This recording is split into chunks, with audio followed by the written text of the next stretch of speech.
Hi guys, welcome back to my channel. இன்றைக்கி நம்ம என்ன பார்க்க போகிறோம்னா அழகான ஒரு பப்பத்தா பார்க்க போகிறோம். எப்படி செய்யுதுன்னு பார்க்கலாம் வாங்க. இந்த மாதிரி ஒரு ஒயிட் ஸ்கொயரோ ஒரு ரெக்டாங்கிள் உங்களுக்கு பிடிச்ச ஷேப்பை கட் பண்ணிக்கோங்க.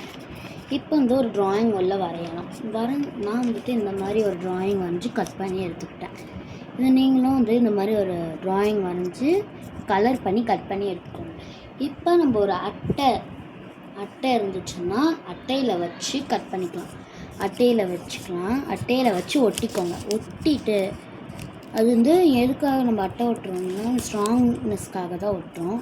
அட்டையில் ஒட்டி கட் பண்ணி எடுத்துட்டால் இந்த மாதிரி ஒரு ஸ்ட்ராங்காக வுட்டாக ஒன்று உங்களுக்கு கிடைக்கும். இது வந்துட்டு இப்போ பப்பட்லாம் வந்து மோஸ்ட்லி ஒரு ஸ்டிக் அடியில் இருந்தால் தான் அழகாக இருக்கும். அதனால ஒரு ஸ்டாரை குட்டியாக கட் பண்ணி எடுத்துக்கோங்க. இதுக்கு பேக் சைட் டேப் போட்டு ஒட்டிக்கலாம். ஓகே, இப்போ வந்துட்டு இந்த ஸ்டாரிட்ட வச்சு இப்போ ஒரு அழகான பப்பட் பொம்மை ரெடி ஆகிடுச்சு. இந்த பப்பட் பொம்மை சரி அழகாக இருந்துச்சுன்னா லைக் பண்ணுங்கள், கமெண்ட் பண்ணுங்கள், ஷேர் பண்ணுங்கள், மறக்காமல் சப்ஸ்கிரைப் பண்ணிடுங்க. அப்படி உங்களுக்கு பின்னாடி டிஸ்டர்பன்ஸாக இருக்குது, அழகாக தெரியல, உங்களுக்கு வேணும்னா ஒரு ஒயிட் பேப்பர் ஒட்டிக்கலாம். எனக்கு அது தெரில, ஸோ அது நான் இப்படியே ஒட்டிக்கிட்டேன். மாதிரி வச்சு அழகாக இருக்குது.